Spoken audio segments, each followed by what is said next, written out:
Gentlemen, please rise. Session is now concluded. Thank you.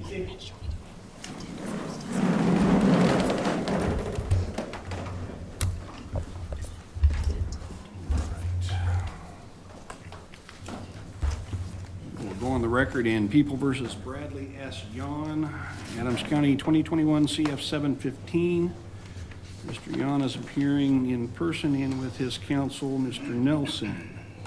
Mr. Jones and Ms. Keck are appearing for the people. The matter was scheduled today for a sentencing hearing, but there has been a motion for judgment notwithstanding jury verdict, or in the alternative, motion for new trial, filed by Mr. Nelson on behalf of Mr. Yohn. So we should probably take that up first. Yes, Your Honor. All right, Mr. Nelson, any evidence to present on that or simply arguments? Just argument. Mr. Jones, have you received the motion and had time to review it? I have, Your Honor. Are you prepared to argue also? I am, Your Honor. All right, so Mr. Nelson, it's your motion. Thank you, Your Honor. Much of the motion is just stated clearly, I think, and for a lot of this, we will probably just rely on the written motion. The first paragraph or subparagraph of paragraph 2 is that the evidence that was presented at trial in this case was insufficient as to each of the charges, insufficient as a matter of law for the jury to find Mr. Yohn guilty. And we would ask that the court make that finding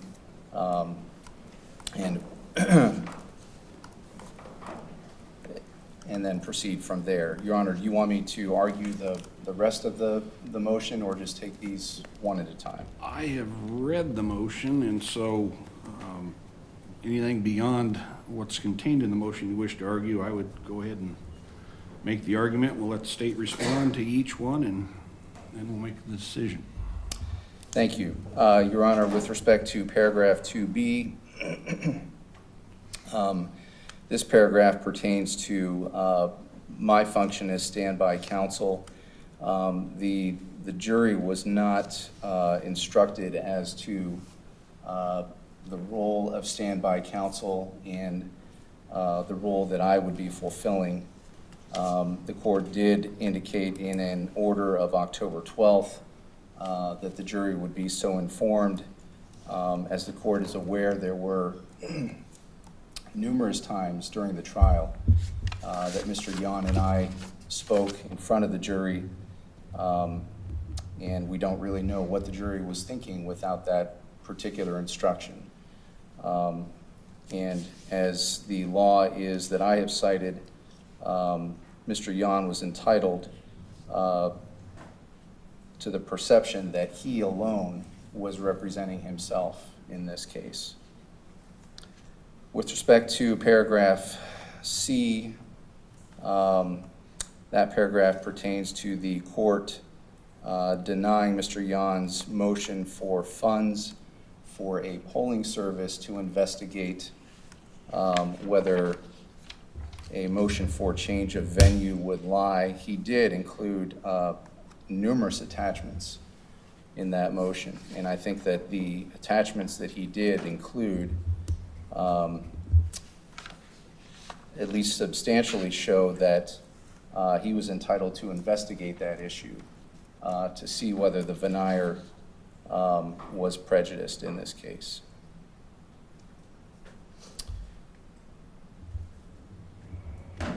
Paragraph D is pertains to Mr. Yohn's request for counsel on several different occasions: June 16th, June 30th, July 7th, and of course that right to counsel is guaranteed by the Constitution.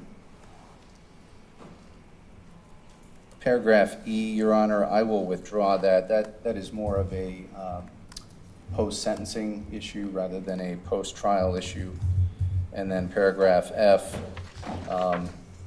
alleges that even if none of the previous errors standing alone is enough to warrant a new trial, that in the aggregate they would be. Thank you. Mr. Nelson, Ms. Keck, who's arguing? Thank you, Your Honor. Mr. Jones.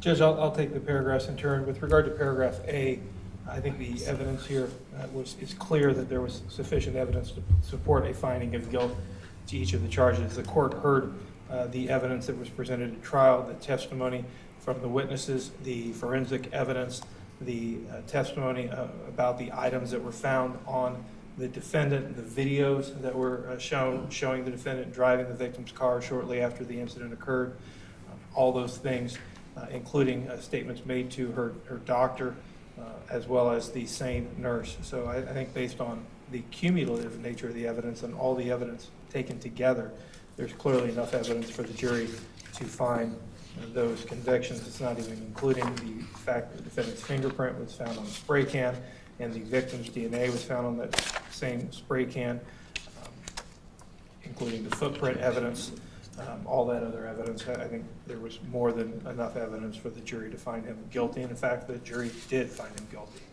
With regard to paragraph B, I would have 2 points. One, the defendant had every opportunity to offer any jury instructions that he wanted to offer, and he chose not to offer such an instruction. So that was his choice. He was representing himself. He cannot later complain that he failed to offer the instruction. That was somehow insufficient when he had that opportunity and chose not to do that. Would also point out that at no point in the trial did the people mention role of standby counsel. It was never brought to the jury's attention. We didn't say a word about it. The court never said a word about it. If that had been an issue, perhaps it should have been addressed, but it was never an issue at trial. So the question about what the jury was thinking, I guess we can never know, but it was certainly never brought to the jury's attention. It was certainly never raised at trial that this was something that we should be concerned about. With regard to paragraph C, the court did hear the defendant's motion for funds for a polling service. It was denied based on the evidence that was presented. In fact, at voir dire, the court conducted extensive voir dire with the members of the jury panel and any individuals who had heard about the case and were not able to set that aside were dismissed. We were able to get a jury, frankly, relatively easily based on the nature of the case. It did not take as long as a trial that Ms. Keck and I had done maybe perhaps a month before that. So again, I think that can be denied or should be denied as well, and it was not error for the court to deny that motion. With regard to paragraph D, again, I think the court made sufficient record of the denial for his request for counsel, that it was done to delay the trial, much like it when he asked for counsel in, was it April? I believe in April of that year, or March, when we were here ready for trial. And right before the jury came in, he requested counsel to be appointed, only to fire Mr. Nelson a few days or weeks later. Again, I think the court made a sufficient record at the time that he made those requests in June and July that he was doing it for delay. And frankly, Your Honor, if the court had granted it, he was just going to fire him again, because that's what. Object, Your Honor. Mr. Yohn, you have counsel, so you will not be objecting during this hearing. It'll be up to your attorney to decide if an objection will be made, and if so, what the grounds of that would be for. With regard to paragraph E, I know that Mr. Nelson has withdrawn that, but I would tell the court that today we'll be moving to dismiss count 2. We'll be doing that because the count 2 is based on a criminal,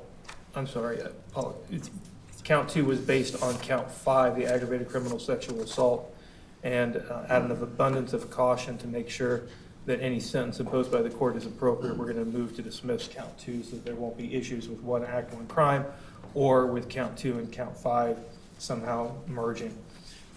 So we'll be moving to do that today. As far as paragraph F, again, I don't think there have been any errors in this trial, and certainly any cumulative value of those errors is not enough to rise to the standard that requires a new trial or a judgment notwithstanding the jury's verdict. We'd ask the motion in its entirety be denied. Mr. Nelson, last word. Nothing further, Your Honor. Thank you. Thank you. Court has considered the arguments made. I've also had time to research the motion as it was timely filed back on September 1st. And as to the allegations in paragraph 2A, the court is in disagreement. I specifically went through each of the 6 counts each element of each crime that the jury returned its guilty verdicts on, and believed there was sufficient evidence of proof beyond a reasonable doubt for the jury to reach a conviction of Mr. Yohn in each of those 6 counts.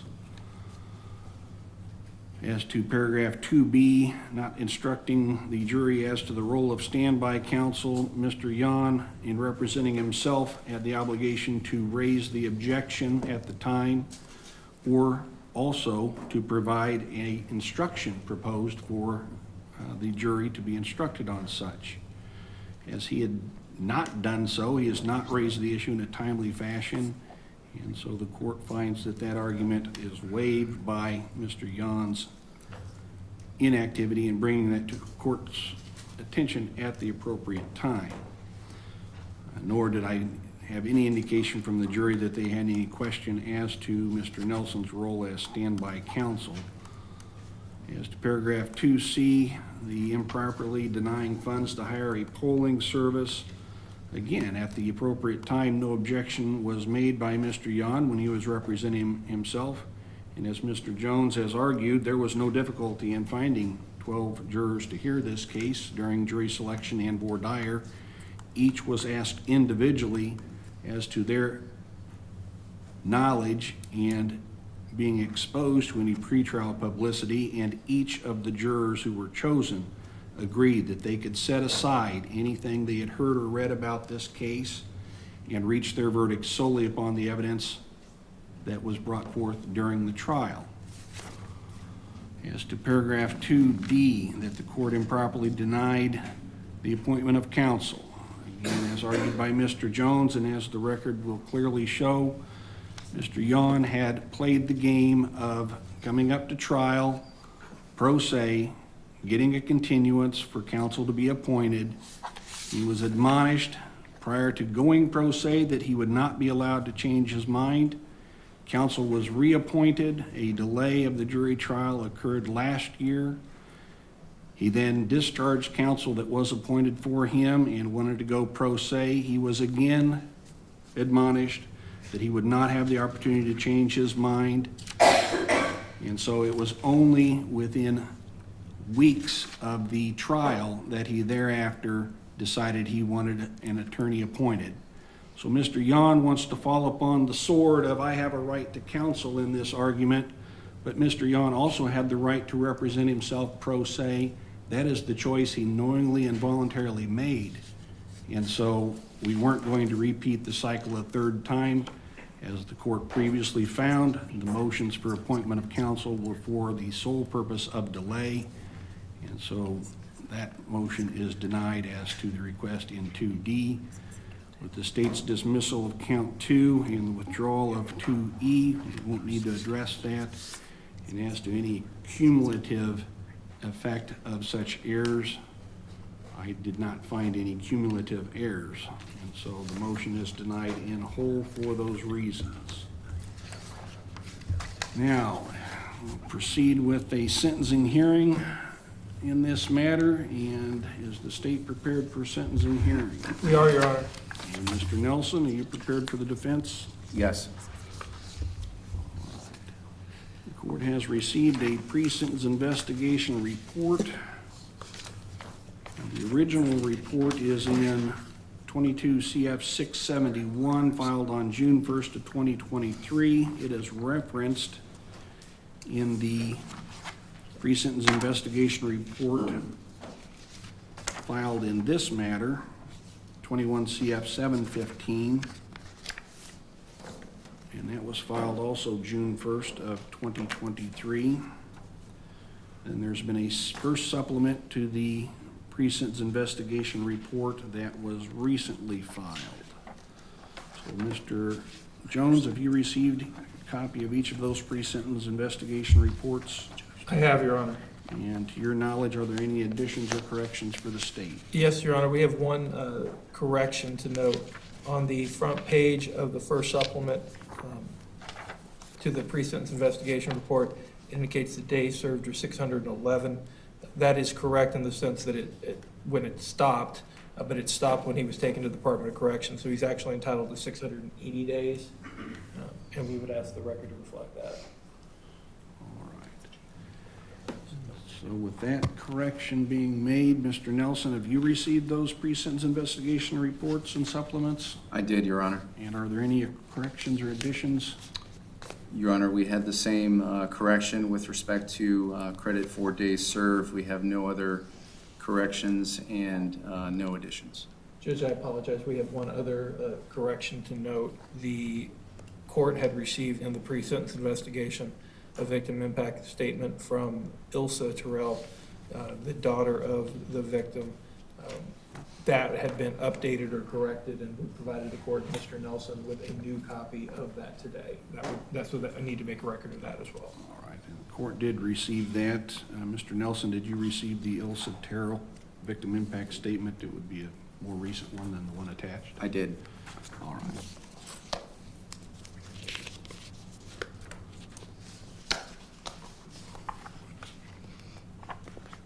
Well, does the state have any evidence it wishes to present for sentencing hearing? We have one witness that we would call, Your Honor, and then there are multiple victim impact statements that have been asked to be read to the court. All right. If you're prepared to do so, People would call John Shoney to the stand. if you'd come forward, sir, to the clerk, and we'll have you raise your right hand. She'll swear you in.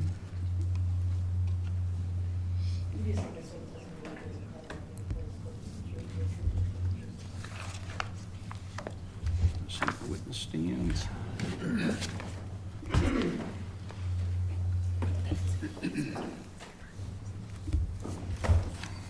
Mr. Jones, when you're ready with your questions. Thank you. Can you tell me your name, please? John Shoney. What do you do for a living? I'm an investigator with the Adams County Sheriff's Office. A few weeks ago, did you receive or have a meeting with an individual you know by the name of Tim Schmidt? Yes. Can you tell me why Mr. Schmidt approached you? He had received a letter in the mail from the defendant. Did you get a chance to review that letter? Yes. In the course of this trial, have you had the opportunity to review numerous filings made by the defendant in his handwriting? Yes. Hundreds. Yes. Did you review the letter that Mr. Schmidt provided you? I did. And in your opinion, did it appear to be the same handwriting? Yes. Did the letter also include information that would be consistent with an individual who had knowledge of the case? Yes. And was it in fact signed Mr. Bradley Yohn at the bottom of that letter? Yes. And it was dated August 10th, 2023, is that correct? Correct. I just want to talk about parts of that letter. Do you have a copy of that letter with you? I do. I left it at my seat, but yes. Your Honor, I'd ask that the witness be allowed to go get that copy of the letter and bring it back to the witness stand. That would be fine. That may speed things up.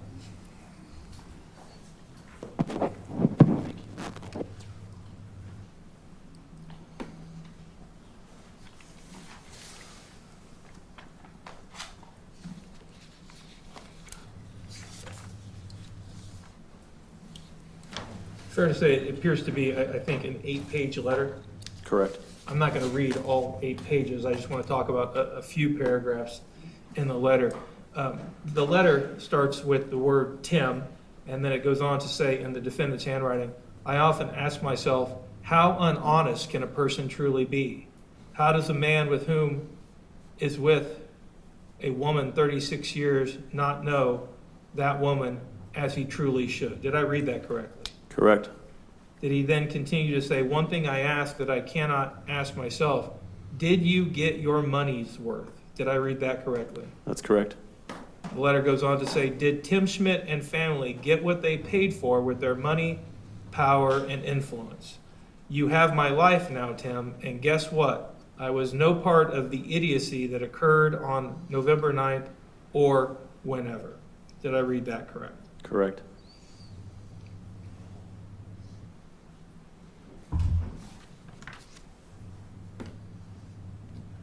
On the second page of that letter, did he write approximately 6 lines down, lies, deceit, fabrication, manipulations, power, wealth, influence, and friends in high places just took that from me, all put forth by your family and you? That's correct.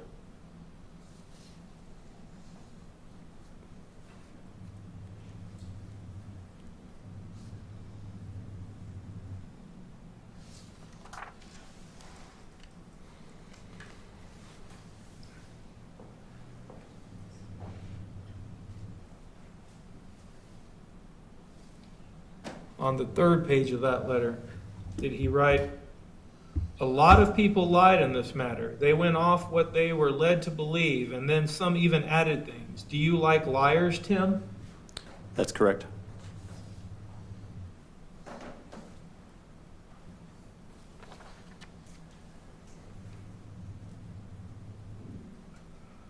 On the next page of that letter, the first full paragraph, once again, if I were included, nothing like that would have been left. You people made the perfect crime scene, Tim.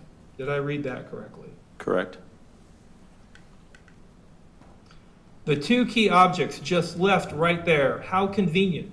Exclamation point.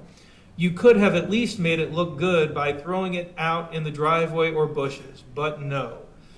Aerosol can and knife just left right there in the middle of the floor. Yeah, okay, not likely. Did I read that correctly? That's correct.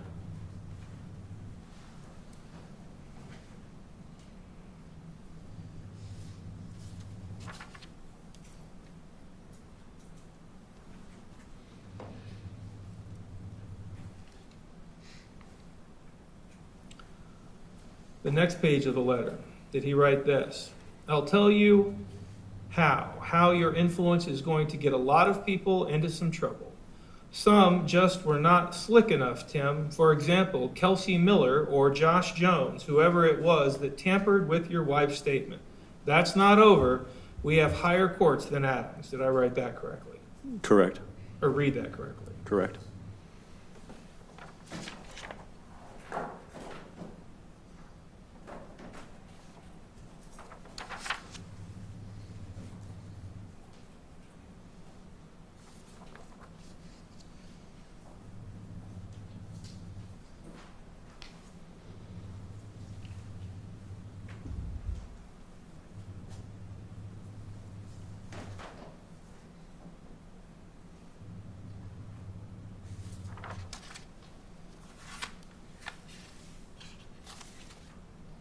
Thank you. That's all the questions I have. Mr. Nelson, any cross? No, thank you. You step down, thank you. Any further evidence for the state other than the victim impact statements? No, Your Honor. All right. Do you wish to do those now? Whenever the court wants to do that, now is fine. All right. Let's go ahead and do the victim impact statements at this point. Your Honor, we'll have them read from the witness stand so that it can be heard, if that's okay. Sure, that's fine. First, we have Tim Schmidt. Good afternoon. If you'd come forward and have a seat in the witness stand.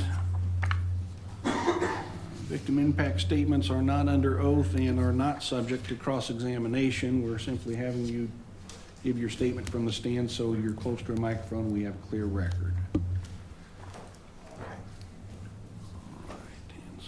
Your Honor, just so I can help, if you could state your name and spell your last name for the court reporter first. Okay, it's Tim or Timothy Schmidt, S-C-H-M-I-T-T.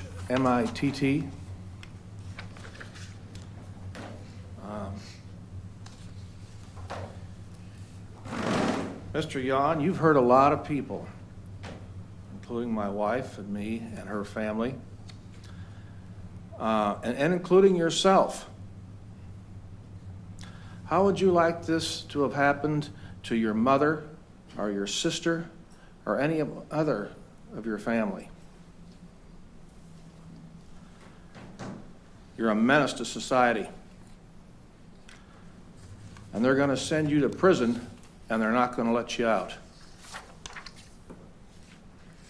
I hope you repent and ask God for his forgiveness, because you're going to have plenty of time in there to think about it. Thank you. Heidi Young, Your Honor.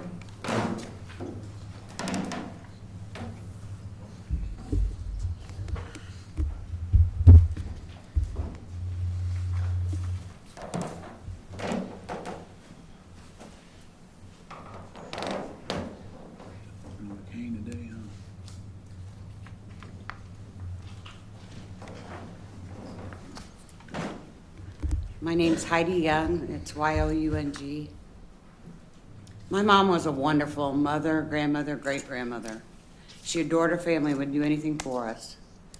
You could call her with a problem and she would figure it out. If you were facing an important decision, she would listen to you, but ultimately she would always tell you to do the right thing. Many times the right thing was not the thing you wanted to do. On November 9th, 2021, my mom had put in a hard day at work and was exhausted. She was heading home to take a nap and freshen up before she went out to eat dinner with her husband.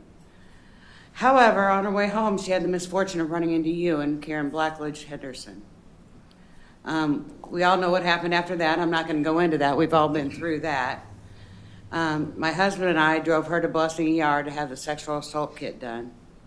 She was exhausted, hurting, scared, hungry, thirsty. She was bleeding and still in shock.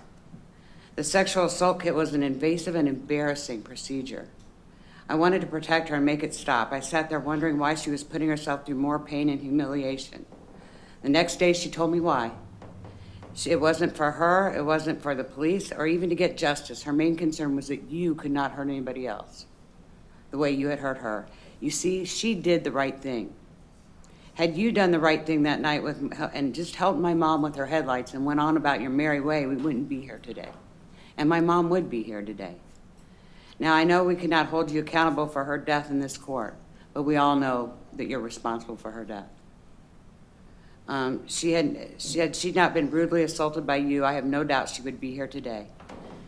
Mr. Yohn, have you ever thought about how different your life would be if you ever did the right thing?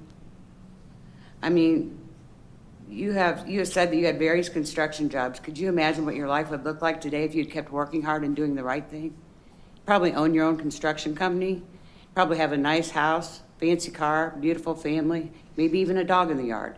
However, here we are. You keep choosing the wrong thing and leaving a path of destruction. You've hurt innocent people and have taken what isn't yours.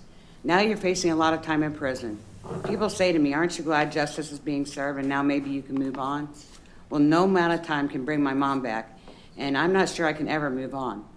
However, I agree with my mom. I don't want you to be able to hurt anyone else like you hurt her. And I want no other family to go through the devastating grief we've gone through. With your long criminal history, I feel the only way to keep everyone safe is for you to be away from the public for a very long time. What am I going to do now? I'm going to try to heal up from all this. I'm going to try not to harbor bitterness in my heart. I'm going to love my family with everything I have in me. And you know what else I'm going to do? I'm going to pray for you. I'm going to pray that while in prison, you start doing the right thing. That when you're faced with a decision, you start doing the right thing. And I'm also going to pray that you find a close personal relationship with God and that you turn your life around. Why in the world would I do that after everything you did to my mom and to my family? Why? Well, because it's what my mom would have wanted me to do, and it's the right thing. Thank you. Michael Lohman, Your Honor.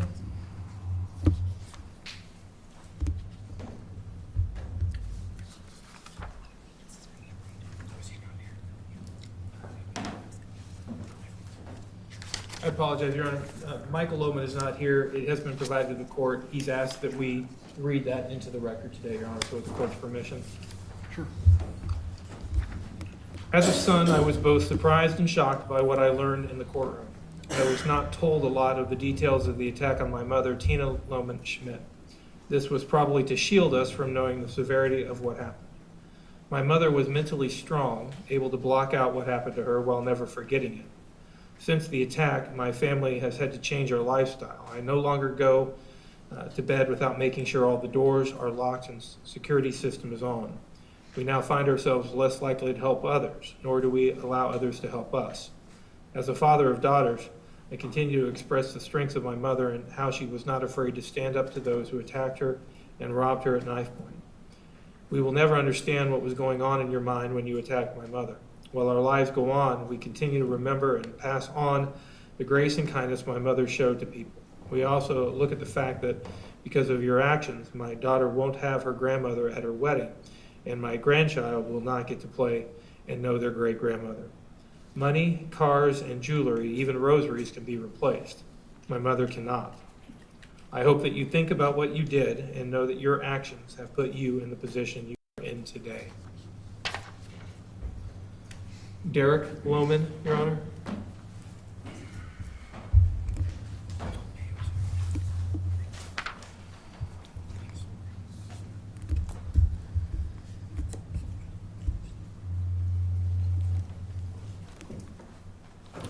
Derek Lohman, L-O-H-M-A-N. During the trial, one person in the media asked what I would say to Bradley Yohn if he was sitting across the table from me. My answer was nothing. I don't know this man. He's just some violent person who unfortunately encountered my mother on a dark road when she was vulnerable. He has no bearing on our lives, and after he's hopefully sentenced to spend the rest of his life in prison, I won't give him a second thought. The real tragedy is the legal system that failed Tina Lohman in the first place. In St. Charles County, Missouri, Yohn was released accidentally due to the failure of Sergeant Kara Kempworth to enter a warrant for his arrest properly, and he was allowed to leave the jail without being held fully accountable. Most people would have used this accident as a second chance to stay out of trouble. Several days after being accidentally released, Bradley Yohn stole vehicles and then continued to rob, rape, and instill fear into my mother. He had several chances to take the money and jewelry and just leave her alone. That's all he had to do. He chose to brutalize her and commit an assault on her body, escalating the scenario for his sick pleasure. Bradley Yohn has proven that he cannot live in a normal society without assaulting others and needs to be removed from society permanently for the safety of those who do the right things and don't take advantage of others. I would ask this court to sentence Bradley Yohn to the maximum sentence allowable to make sure this waste of a human life can never terrorize another innocent person. Tina Lohman did not deserve this person to intrude into her life, a life filled with children, grandchildren, and great-grandchildren, which she loved and lived for. I was fortunate to spend the week with my mother after the attack, but unfortunately this time was filled with fear and dread of going back to her home where this awful crime occurred, a home where she had previously felt safe and celebrated the holidays with family. Not long after, Tina Lohman passed away and left a gaping hole in our family which will never be filled. Please make sure this doesn't happen to another family by sentencing Bradley Yohn to the fullest extent of the law. He has shown no remorse for his actions. I think he needs to be held fully accountable. Thank you. Ilsa Terrell.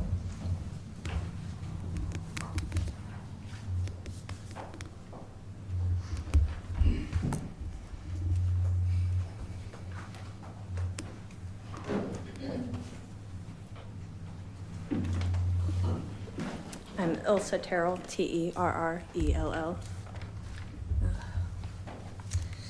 Mr. Yohn, whatever it is, here we are today. I anticipated this day like some miraculous thing would happen and my mother, Christine Lohman, would come back. I wrote letter after letter thinking if I said the right words today, I would feel justice was served, that you would take responsibility for what you did to my mother, that you would somehow feel my pain. Nothing I wrote or anything I said changes anything. 685 days since I first heard your name and knew your face, a face my mother described as a leprechaun off a Lucky Charms box, but dirty. My mother survived your heinous attack and made sure you were finally off the streets after St. Charles County made a huge mistake by accidentally releasing you. 685 days, we have heard all about your injustices, like you are the victim of this crime. You had no idea of the layer upon layer of injustices our family has faced. How my own mother's husband could not even honor her dying wishes. No one will take responsibility for their part in all the injustices that were handed to my mother and her family. You wrote a long Facebook post about your grandmother, recognizing her as the woman who raised your mother and taught her how to be a woman, a mother. Good job, Granny. Remember my mom saying to you, I'm old enough to be your grandmother. What would she think of you right now? Today means nothing. Nothing miraculous is going to happen, and I will feel no peace leaving the courtroom today. It's just the chapter is done. I have heard over and over from friends, now you can start to heal. You don't heal from something like this. The idea of it ever even happening haunts you deep in the night. My mother was robbed of her dignity from everyone, and to live her out her golden years with that dignity. I don't get to heal because there will always be a piece of me missing for the rest of my life. I can try to fill it with people and things, but I know I will always feel that void of my mother. I will forever hold space for her, though, and nothing can fill that space. She was the first heartbeat I felt and the first love I knew.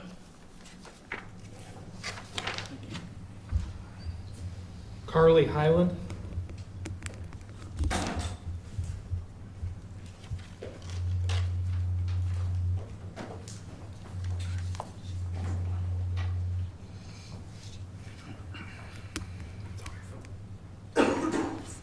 Yes.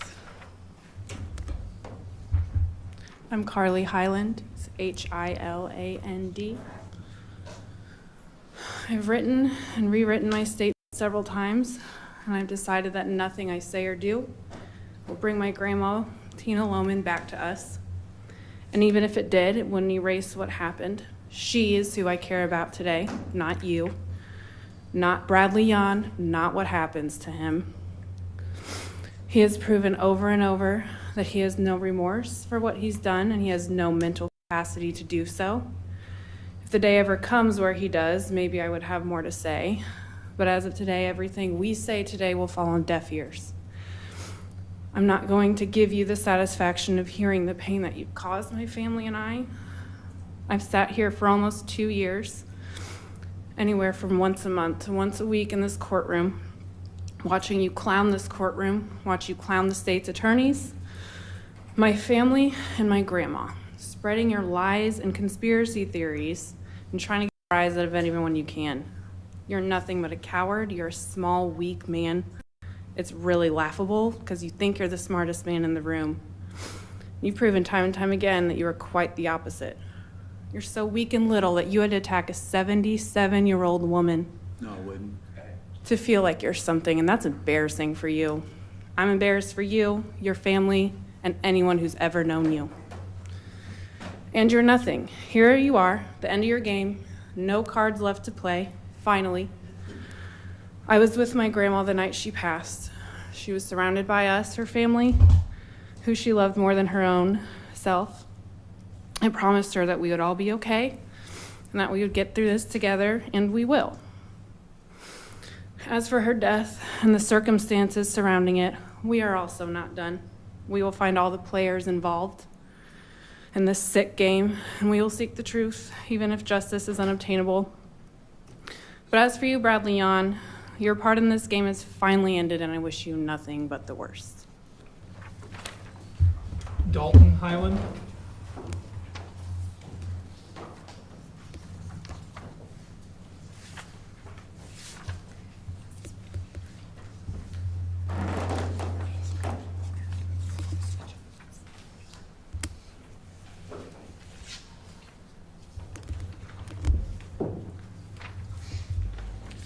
My name is Dalton Highland.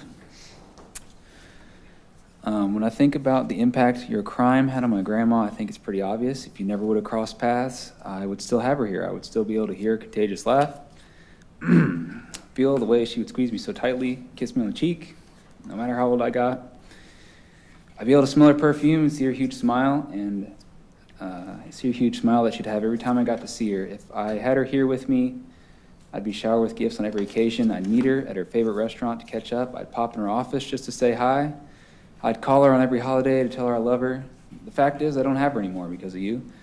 She'll never be able to see my kids grow up, to hear the way they talk, or to give them any more gifts, or sneak in one last hug.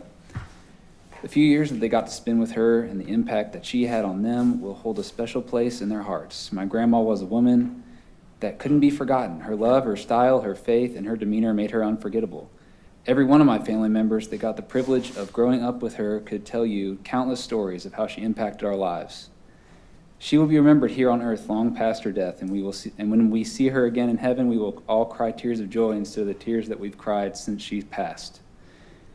The same cannot be said of you. There will be no one sharing pleasant memories of you or how you impacted their lives. You might think this crime and this case is in some way going to cause your name to be remembered in the years to come.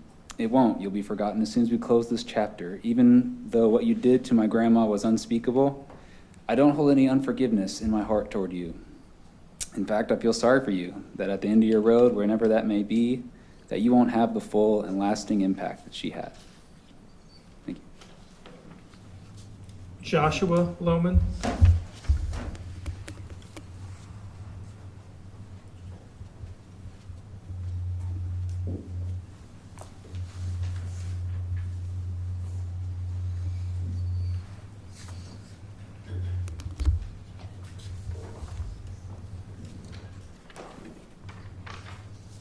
My name is Joshua Lohman, Lohman.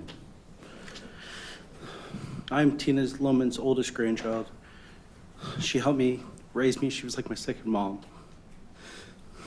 We had a very close bond. She always told me how much she loved me, and it made me feel so special. She adored my 4 children. She made sure they were spoiled on every birthday and Christmas. She loved Christmas and she loved giving gifts. That was the time that our whole family came together. I could not be here for the hearings, nor the trial, but I kept in the media and watched the trial online. My grandma and I talked after your horrible attack that you did, but she had told me everything. I think she was trying to protect me from being too upset. However, as I watched the trial and learned the gruesome details, I became physically sick. How could you have done that to my grandma? Kidnapping, carjacking, robbing? Wasn't it enough for you? You had sexually assaulted her and hurt her like you did. I'm angry and I'm sad. When I think about it, it scares me. Scared what she had to go through. You had no right to do that to my grandma, nor to anybody. It scares me what to think that there are people like you in this world. You need to go to prison for a very long time, not just for the justice for my grandma, but so you can't hurt anybody else. I was the person that used to stop and help people if they need help on the side of the road. Now I'm just too scared. I don't know what's going to happen. I had to think twice. I'll believe the actions that you led to my grandma's death. I drove 4 hours the night she died, and I was an hour late. I didn't get to see her die. I still showed up for my family that night. We went to the Tower Pizza. My grandma meant the world to me and to my kids, and she was taken from us too soon. There's a huge hole in my heart and it cannot be filled. Not to mention, I hate seeing my mom, my aunt, my uncles, and my cousins struggling to carry on without her. My grandma was a beautiful, classy woman. You tried, but you failed to take away her pride and dignity. Nothing done here today could bring my grandma back, but I truly hope there will be justice for her. I'll be praying for you.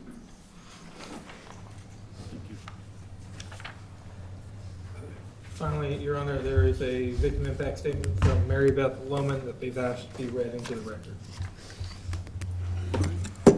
Mary Beth Lohman, Maribeth, Lohman, Lohman. My mother-in-law was a tough woman. She was responsible, smart, driven, vivacious, outgoing, and beautiful. She could make the best of any worst.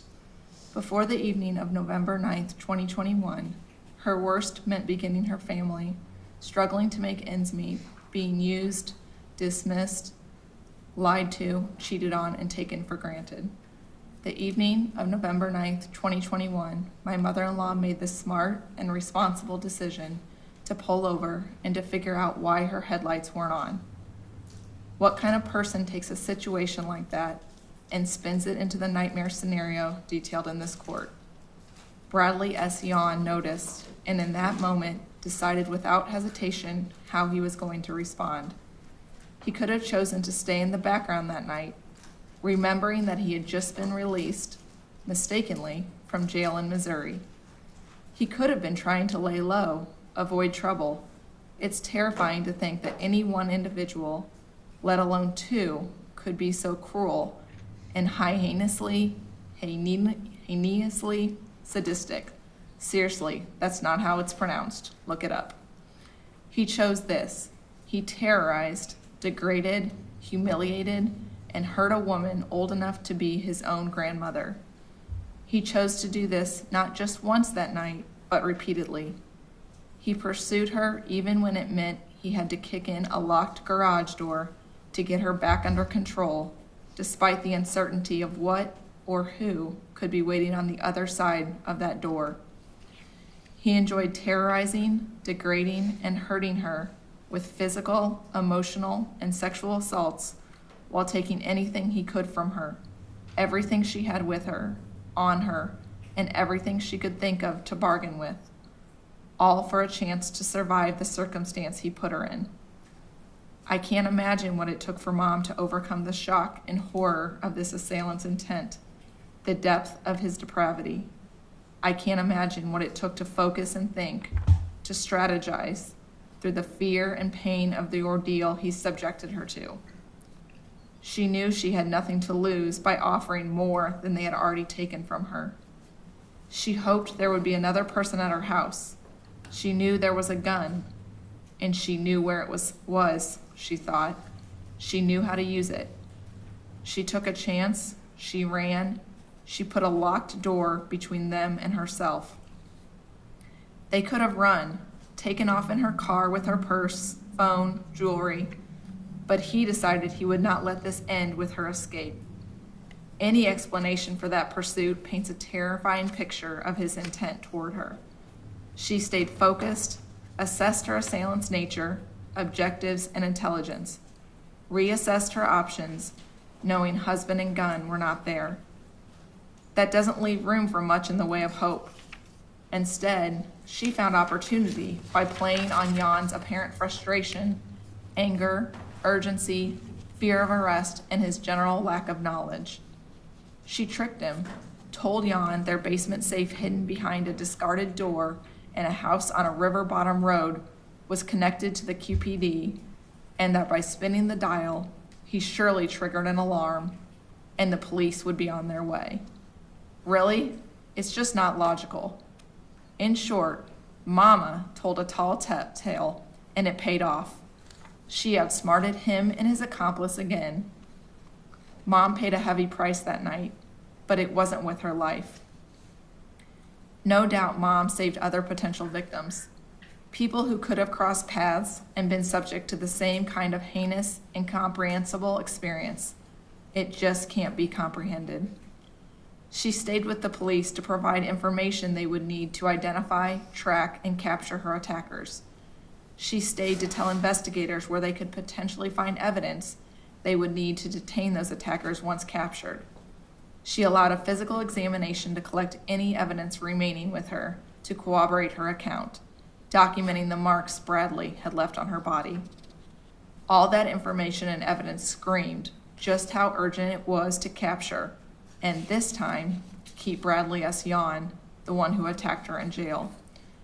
She survived long enough to know the people responsible for hurting her were caught, to see their mugshots, and know that they would never again draw a truly free breath. Mom became frantically occupied with anything that anchored her in the comfort, familiarity, and safety of her family and life before the 9th of November, 2021. Those efforts could only sustain her until the middle of December that same year. It's one thing to survive such a nightmare, but quite another to process the trauma that follows.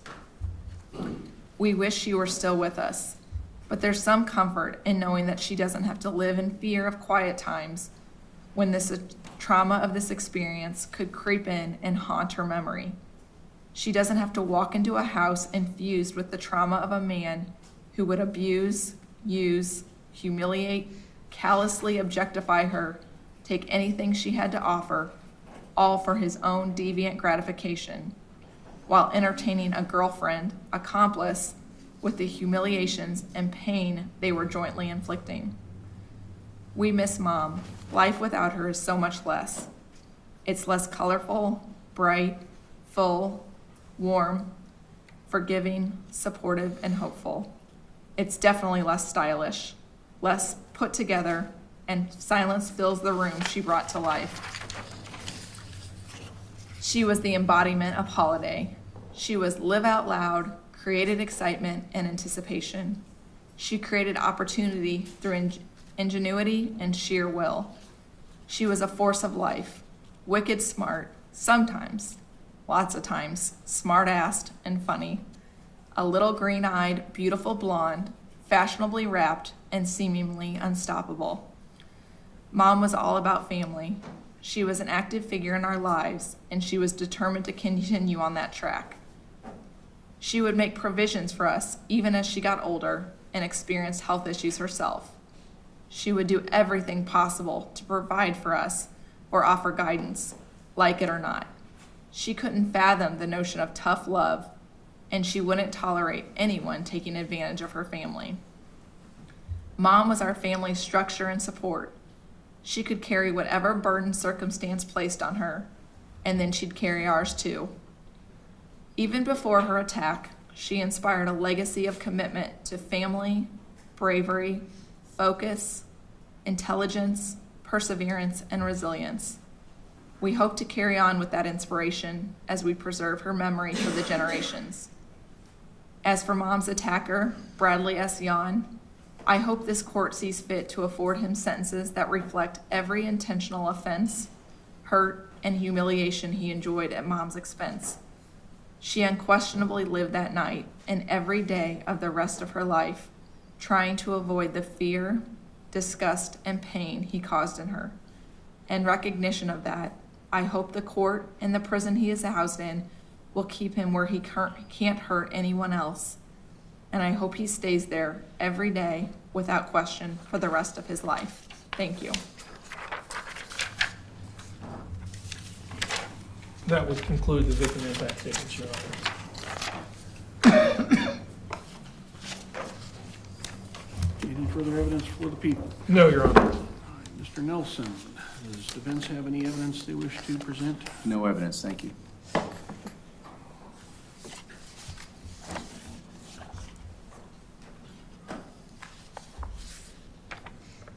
Mr. Yohn, you have the right to make a statement directly to the court telling me anything that you think I should know before I sentence you. Your statement in allocution is voluntary. You do not have to make a statement, but if you would like to make a statement, now would be the time to do so. Your Honor, people in the stands, I did not hurt your mother, your grandmother. I did not do any of that. I wasn't part of that this night. I was not there. There's a lot more to this than y'all know. Your Honor, I'm not guilty for this at all. All right, thank you for your statement, Mr. Yohn. As to arguments and recommendations for sentence, Mr. Jones. Thank you, Your Honor. May it please court counsel. Judge, I will start with this before we get into the actual arguments. I think it would be helpful to go over what the defendant could be facing. With regard to count 1, the charge of home invasion, he is looking at 6 to 30 years. With regard to count 3, aggravated kidnapping, he is looking at 6 to 30 years in the Department of Corrections.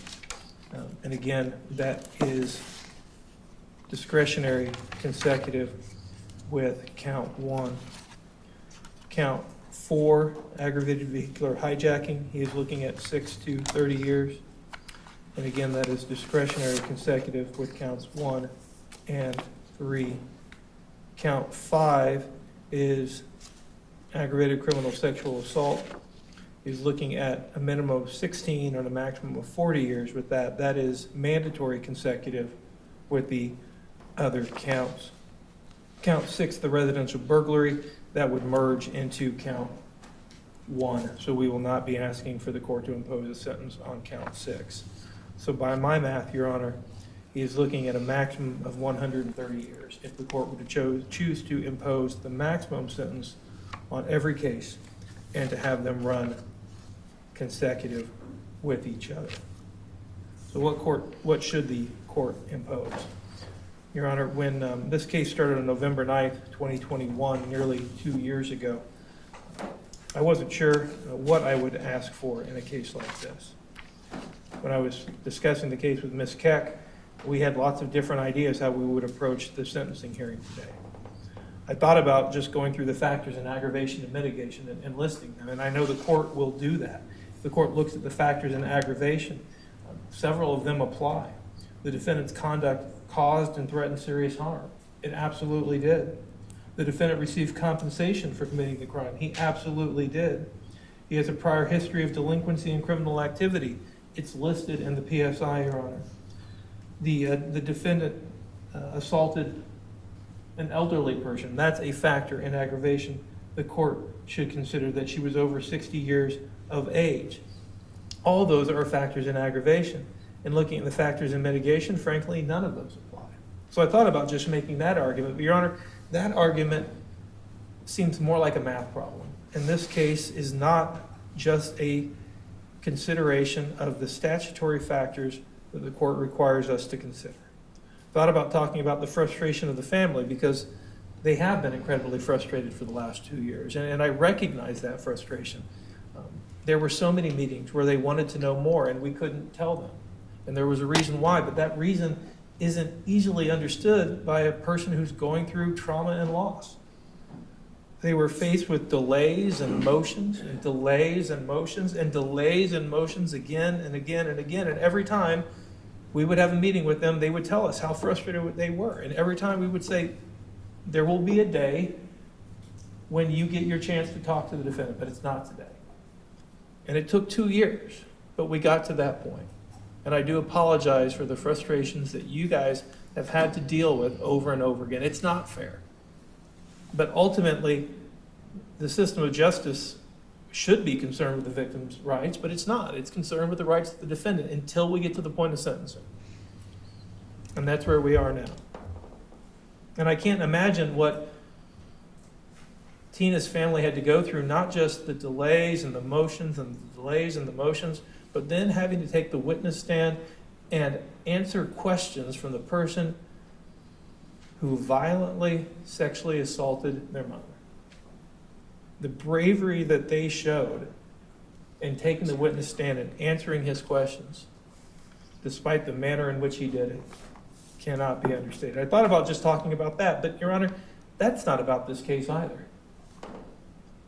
Really what this case is about and what this sentencing should be about is a 76-year-old grandmother who endured a nightmare that none of us should have to experience. What happened to her that night was something that doesn't happen in Adams County. It doesn't happen in the 8th Judicial Circuit. That's not who we are. That's not what Quincy is. That's not what Adams County is. We are a community where if you get stopped on the side of the road and you need help, somebody's going to show up to help. That's what we all expect. We don't expect to be carjacked, to be sexually assaulted, to have our house door kicked in, to be followed into the house, sprayed with carpet cleaner. That's a movie, Your Honor. That's something you watch on Halloween to scare you. That's not real life, but it was real life for Tina Loman on November 9, 2021. The court saw the pictures of her injuries. The court saw the chemical burns to the inside of her mouth where that man sprayed her with carpet cleaner. The court saw the bruises on her knees, the bruises on her hands, the tears on her vagina.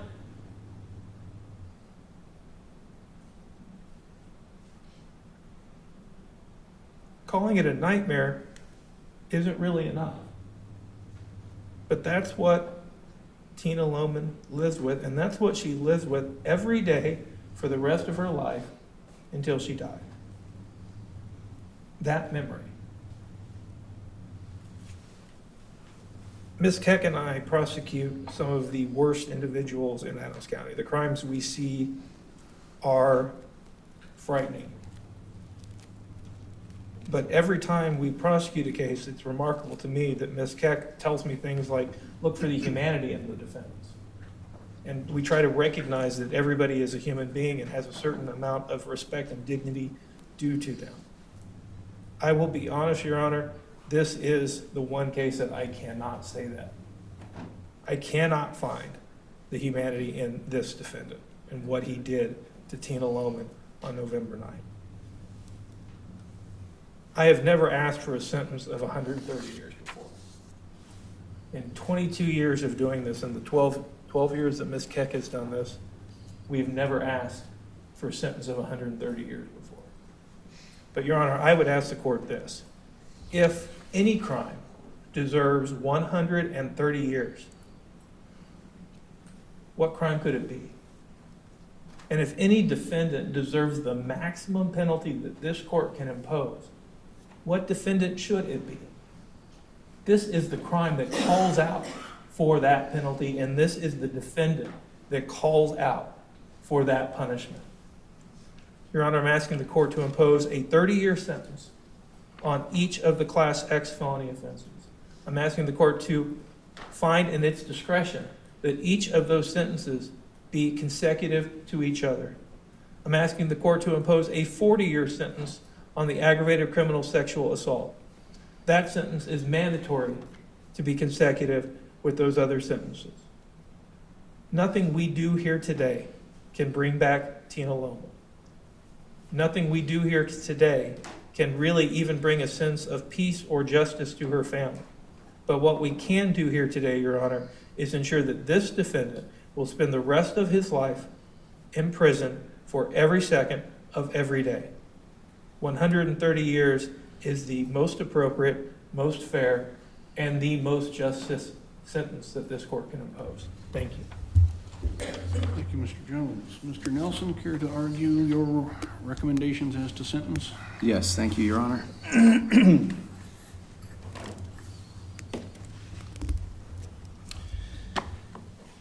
Your Honor, one thing that I often do, particularly in cases like this, is I try to imagine my client's baby photo or a preschool photo or some sort of a photo from my client's early years.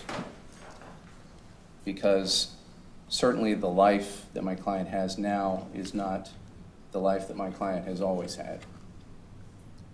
And when I imagine or try to imagine that photo, it's often unavailable. When I imagine that photo, I wonder, what was life like for my client? Did my client in those tender years feel safe? Was there trauma in my client's life? What circumstances in my client's young years came to influence my client today? And the truth is that we actually have almost no information about Bradley's early years. The photos that so many of us have on Facebook that we've posted of our early years, or that family members have posted of us, they just don't exist for Bradley. And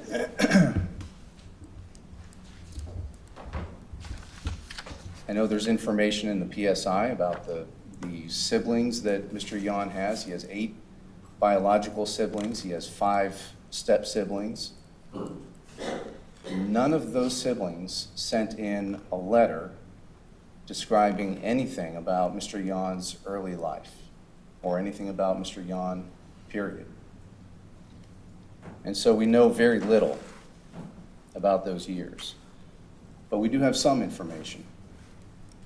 And this is the information that we have. We do know that Bradley's mother raised him.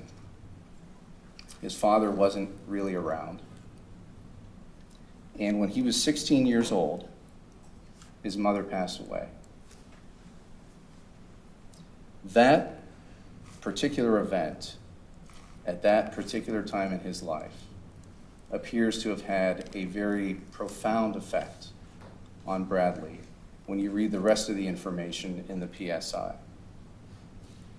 And this is what I'm talking about, because in Bradley's perhaps very understated way, he said that after that event, quote, everything went downhill. DCFS became involved in his life. He started banging his head against walls.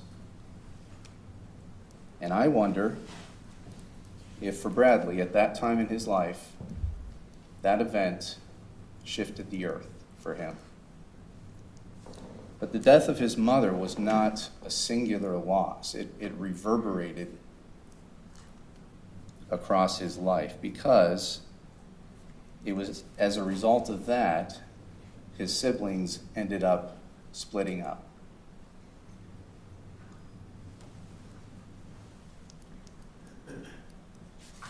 He tried to reach out to his siblings. He tried to maintain that bond, those connections. He felt responsible for doing that. And he was apparently able to maintain something of a close relationship with one sister. One sister. But he now feels, in his words, abandoned by that sister due to certain events. And it's curious that he chose that word, abandoned.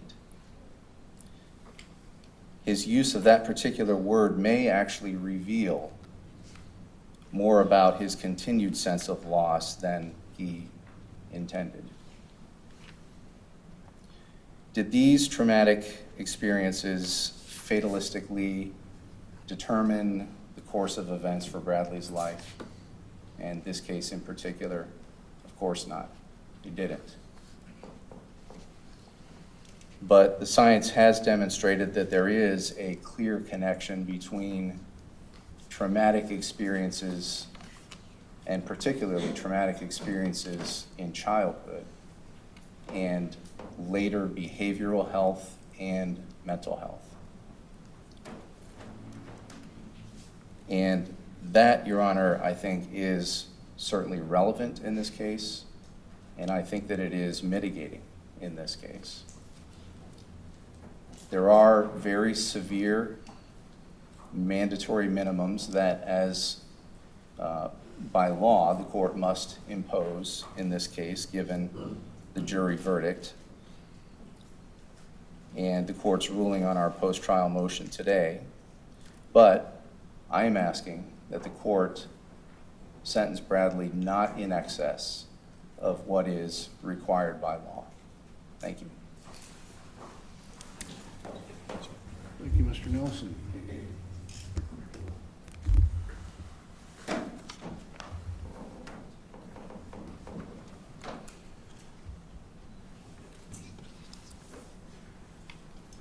Court has considered the pre-sentence investigation reports, the evidence presented at trial, the statement by Mr. Yohn, the arguments of counsel, as well as the statements and victim impact statements given today by family members. All of the statutory and non-statutory factors in aggravation and mitigation, whether specifically mentioned or not, the history and character of the defendant, and having due regard for the seriousness of the offense and with the objective of restoring the defendant to useful citizenship, I find the following.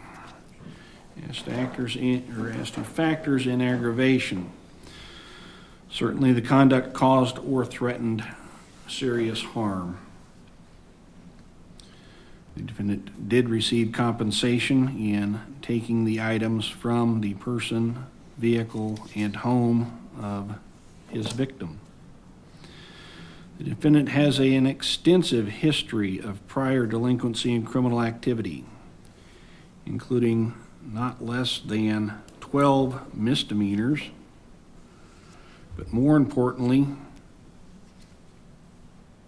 sentences to the various departments of corrections in Illinois and Missouri, including 3 years, 3 years, 3 years, 5 years, 4 years, 3 years, 3 years, and 7 years. None of which curtailed Mr. Yohn from committing these offenses. The court finds that a sentence is necessary to deter others from committing the same crimes. Specifically finds the victim to have been 65 or 60 years or older, being 76, 77 years of age. I also note that according to the PSI, Mr. Yohn was on a pretrial release for a felony in St. Charles County, Missouri, 2111-CR-03413, an unlawful possession of firearm by a dangerous felon, a Class C felony in Missouri. Also Marion County, Missouri, 21 MR CR00188 for a charged second-degree burglary, which would be a Class 4 felony in Missouri.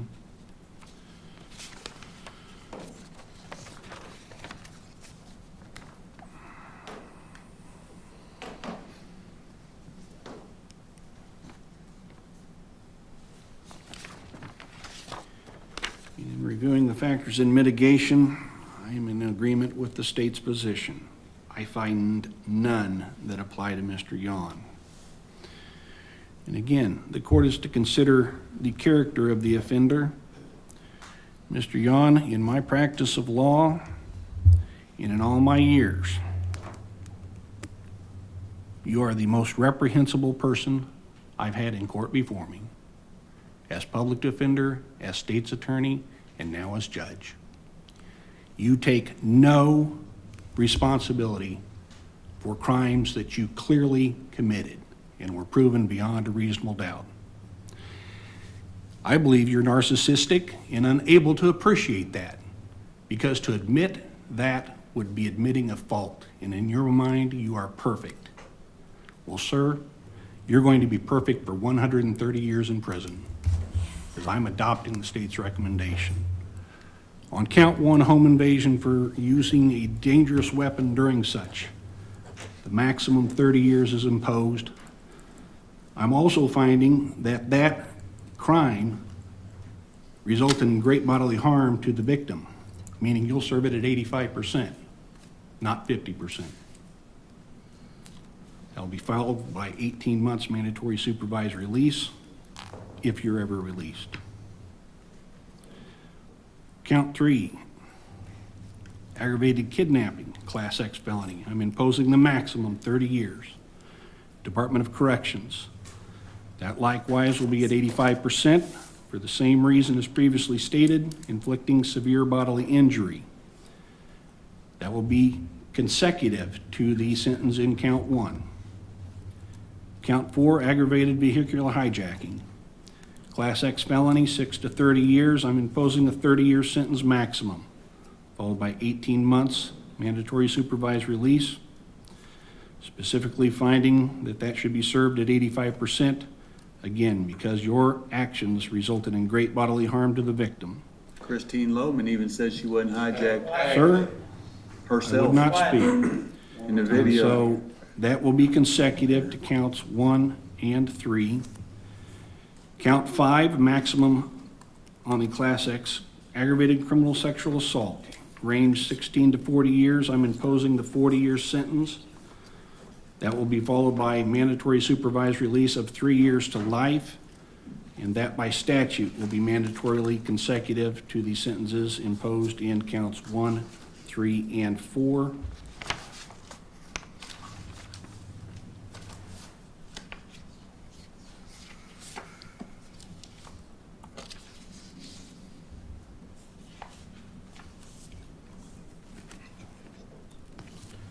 Those should total the 130 years being imposed. By statute, I must advise that at 85%, you'll be serving a total minimum of 110 years in the Illinois Department of Corrections.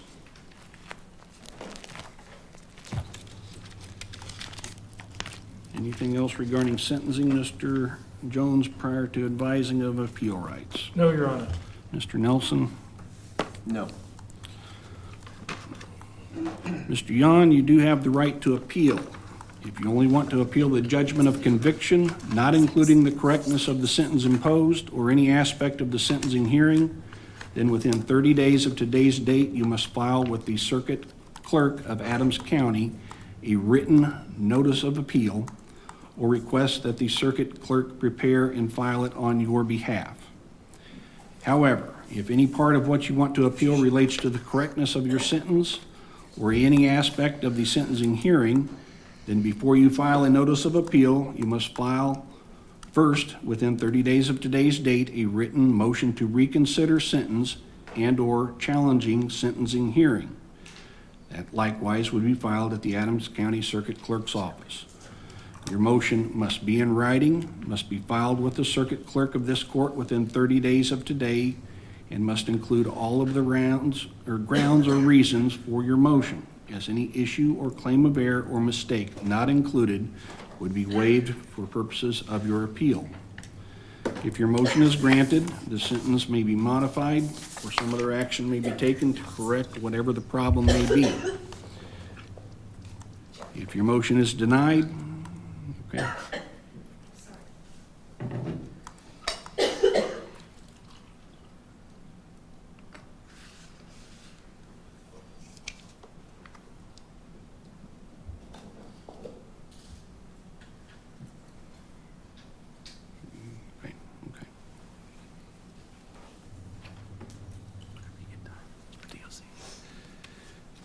You good? All right.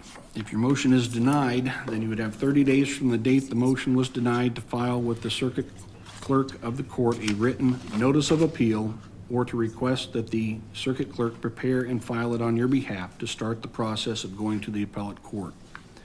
If you cannot afford the assistance of an attorney for your motion or your appeal, an attorney will be appointed to represent you free of charge. If you cannot afford copies of the transcripts in your case for your motion or appeal, those likewise will be provided to you free of charge. Do you understand your right to appeal, Mr. Yohn? Yes, sir. All right. We will be in recess. Your Honor, I have some things to take up with regards to them transcripts. I'm still waiting on pretrial transcripts that you said would come a long time ago. Mr. Yohn, you're represented by counsel, and so he'll need to make all motions and arguments to the court if he chooses to do so. Okay, as far as appeal, I'll represent myself on appeal at this time, so I'm going to need the transcripts. I mean, unless they're being manipulated like the last ones were, and they need time to do that. Mr. Yohn, again, you're being represented by counsel at this time, and so he'll have to make all motions and arguments for you.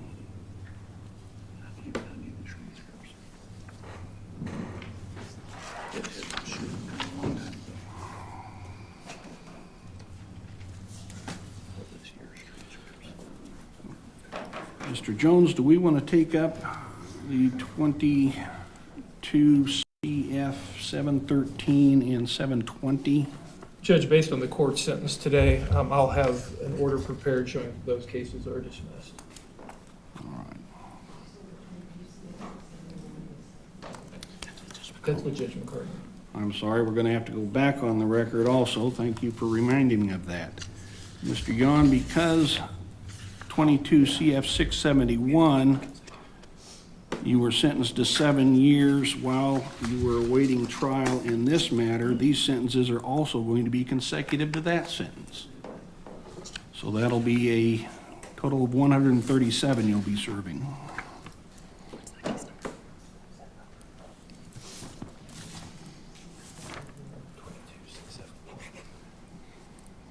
.671, the one where y'all violated my rights. That's enough. I'm asking a question.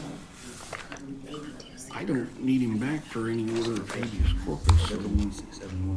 All right. So when you got the orders drafted? Yes, the orders are drafted, and we're providing those to Mr. Nelson.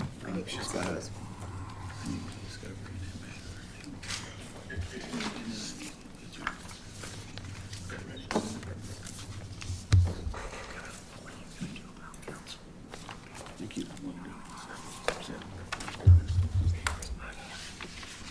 I need the transcripts. I'm going to do it myself. Y'all are going to do what y'all supposed to do.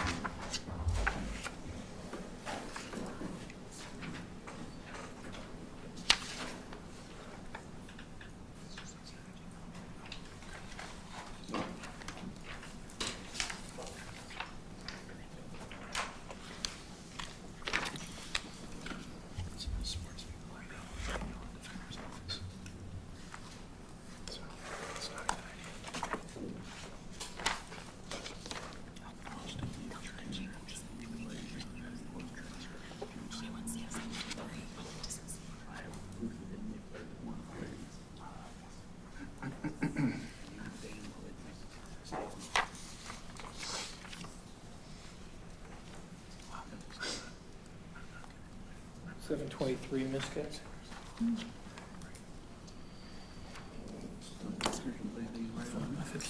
Yohn, on state's motion, 21 CF 713, 21 CF 723 are being dismissed. That order also will be provided to you.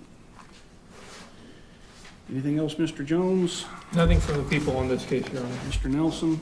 Nothing, thank you. We adjourned in this case. Ladies and gentlemen, please rise. Recess.